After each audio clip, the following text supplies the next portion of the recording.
This is me the first 2 days of this week's poll being put up. Oh boy! Terrifier 3 is winning the poll! As you can see, I'm a huge Terrifier fan. That means I gotta see Terrifier 3 this week! Terrifier 2 is one of my favorite horror movies! Let's freaking go! I'm so freaking happy! You guys love me! You really love me! And then this was me after I saw what actually won the poll.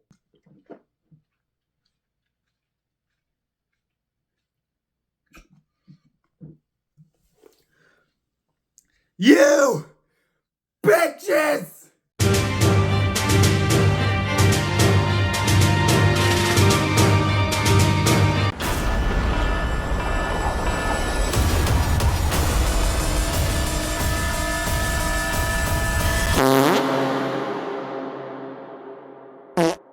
Okay, that didn't actually happen. I'll play a serious clip.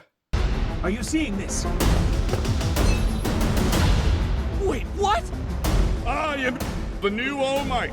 My Hero Academia Your Next is the newest film based off the popular anime and is the 4th film in this franchise. Wait a minute! This is the 4th one?! Fuck, I'm really behind. This time around, Deku, Bakugo, Todoroki, and the rest of UA High Class 1A must face off against Dark Might and the obscure crime organization under his control, the Golani family. The Golani family. I'm pretty sure that's how you say that. And if you think that last part sounds like a spoiler, it kind of is. Hey, don't blame me. I just read the IMDb plot description. So I'm gonna start off by saying, you guys really screwed up on this week's poll. Why? Because you were supposed to pick Terrifier 3, and it almost won. It was this close to winning, but it didn't. And you should have picked it because, as I mentioned in the opening, I'm a huge Terrifier fan. Terrifier 2 is one of my favorite horror movies. But the biggest reason you guys screwed up was because when it comes to My Hero Academia, I've only seen the first season. And that was like a few years ago, and I barely remember it. All I remember was Deku, Bakugo, All Might, because how the hell do you forget All Might? And that, Deku was having to eat All Might's hair to gain his power because Deku didn't have his own powers. Also, his actual name's Midoriya. I kind of forgot about that until this movie. Yeah, that's anime for you. We're just eating people's hair. I also saw a part of one of the movies, but I don't remember what I watched or anything about it. What else? Oh yeah, I also saw this really funny reel on My Hero Academia a few months back. And you know what? It's so funny, I'm gonna show it to you guys. Enjoy. Today we're going to be choosing your hero names. These are names that are going to stick with you for the rest of your lives, so make sure to choose something meaningful. John, 316. Oh, Chaco, your name can't be a Bible verse. Aww. World's fastest hero. Ida, you're not even the fastest kid in this class. True. Hard on, man. That name belongs on a predator list. Daddy's love. Why? It's something I never got. That's sad. Hitler reincarnated! Bakugo, these are supposed to be hero names. Fine! Here! Hitler reincarnated as a hero? That could be a pretty interesting isekai. My hero name means a lot to me. My father gave it to me before he left. I'm going to use it as a reminder of why I became a hero! Detroit smash my ass cheeks? Hey, I didn't write that! Ha! That gives a whole new definition to smash, huh, Deku? Hey, that's probably funnier than anything you're gonna get out of me in this video. So yes, this is most definitely gonna be a review from an almost complete newbie. Actually, let me rephrase that. This is going to be a newbie attempting to review this movie because I probably don't have any idea what the hell I'm talking about. So with that in mind, people, I seriously don't know what I'm supposed to say or how I'm even supposed to start off this review. First off, I don't have the slightest clue what has happened from the first season besides apparently Deku and Bakugo have become friends and Bakugo is still the same as he was in the first season. Which, hey, I'm okay with that. I love screaming pissed off Bakugo. So I say that because I don't know if the events that seem to happen before this movie happen within the series. The movie starts off with the city completely destroyed and everyone's still reeling from the events that I guess just took place. They say it was a fight between the villains and the heroes, but from the looks of it, it seems like both sides are to blame. By the way, that's one thing that's always bothered me about this show. They always just call the heroes heroes and the villains villains, or in the villains' case, the League of Villains. Look, I know the Legion of Doom was taken, but you could have come up with something more original than that lazy crap. But to get an idea of what goes down to set up the film's plot, basically there's this guy who takes the form of All Might, and he calls himself Dark Might. Did he go to the Ryan's World movie school of naming your bad guys or something? If you don't remember, the bad guy was Dark Titan and the good guy was Red Titan. Ooh, so evil. But then there's also this girl with a quirk, which if you don't know My Hero Academia, quirks are what they call the powers in this world. But anyway, there's this girl with this quirk and it hurts her more than anything else. And then there's this red-haired guy who heals her quirk or something. And Dark Might needs her quirk for something. But the red-haired guy has to kill her, but doesn't want to kill her.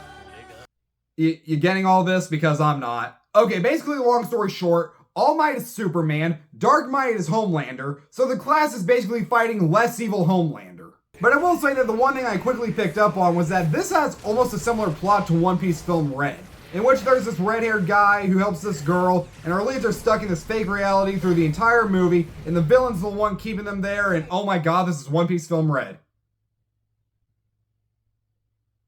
Huh. People, I've mostly explained what I could talk about with this movie. Like, I seriously mean it when I think you guys sent me to the wrong movie. Like, I don't know what the hell I'm talking about. And since I didn't know what was going on sometimes, I did get a few unintentional laughs throughout. Like, there's this one scene where Deku is going down this manhole, but like he can't use his power, so he's just slipping. And he literally screams out my favorite line in the movie, "I'm going down crotch first!"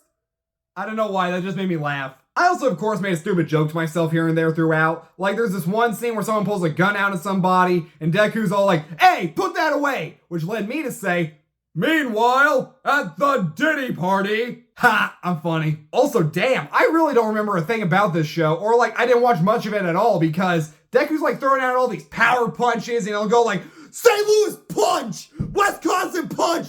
Timbuktu punch! Disneyland punch! 7-Eleven punch!" I'm like, go man. Why are you screaming that? Why are those your power moves? So you're probably wondering if there's actually anything in this movie that I liked.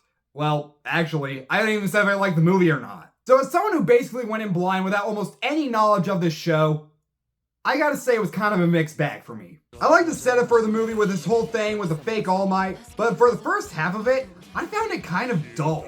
Since I really have no connection with these characters, I didn't really care for their journey through this fake world, or whatever you're calling it. Even the whole thing with that red-haired guy and the girl, I already saw that whole relationship in that crappy-ass reincarnated slime movie.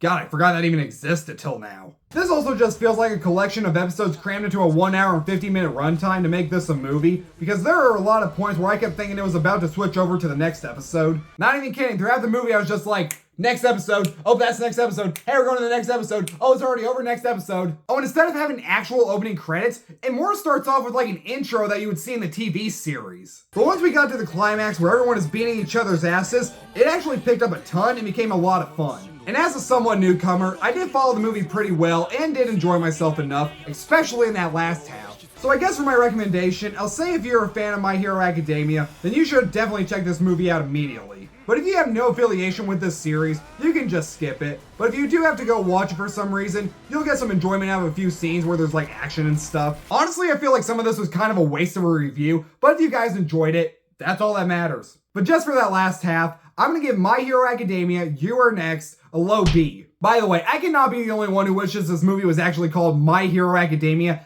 Yo next, bitch! Yeah. So before I wrap this video up, you might be also wondering, did this get me to want to watch the series? Kind of, but at the same time, I already know how the series ends, and it is so goddamn ridiculous that it is hilarious.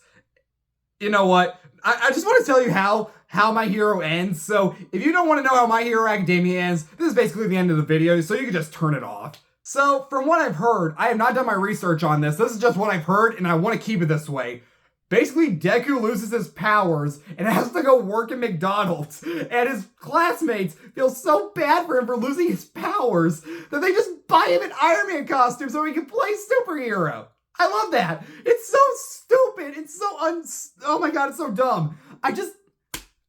Why? Why would you end it like that? But I can't help but love it. Thanks so much for watching, you guys. Subscribe to my channel, like this video, turn on the notification bell, and while you're at it, go follow me on Instagram and TikTok at Trev's Movies, and I'll be back later with more reviews. See you then.